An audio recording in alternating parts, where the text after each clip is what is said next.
August 27 और 28 तारिख राति में चंद्र ग्रहण होगाकू जाउछि। एही समय चंद्र लाल देखाजिब, जहाकू रक्त चंद्र किंबा ब्लड मून बोली कुहाଯାଏ। विश्वर विभिन्न देश में दृश्यमान हेबो। यार प्रभाव भारत में मध्य आंशिक भाव में दृश्यमान हेबो। पूर्ण चंद्र ग्रहण समय पृथ्वी सूर्य एवं चंद्र मध्य आसी जाए। सूर्य किरण सीधा सड़क चंद्र में पहुंचवाक बाधा दे थाए। पृथ्वीर वायुमंडल दे जाउथबारु लाल किरण चंद्र में पहुंची थाए, जहाद्वारा चंद्र लाल कमला रंगर देखा जाए। यह विरल दृश्य को रक्त चंद्र कुहाଯାଏ। यह चंद्र ग्रहण प्राय 5 घंटा धरी रहिबो। एही समय अनेक पर्याय रहिबो, जेउथिरे उपछाया, आंशिक एवं पूर्ण चंद्र ग्रहण सामिल रहिछि।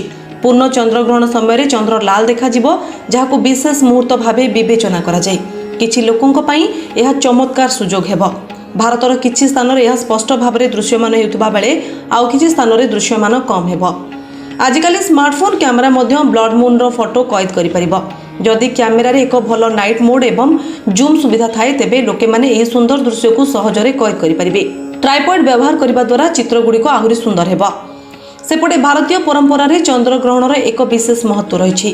ग्रहण समय पूजा पाठ बंद थिबा बेले जप ध्यान करबा खूब भल बोली विवेचना करा जाए। ज्योतिर्विज्ञानी मानक मतरे प्रति वर्ष ब्लड मून देखा जाए नहीं। पूर्ण चंद्र ग्रहण एवं ब्लड मून केवल किसी निर्दिष्ट परिस्थिति घटे। यही कारण सारा विश्व में लोके माने एही घटना देखिबा पई उत्साहित।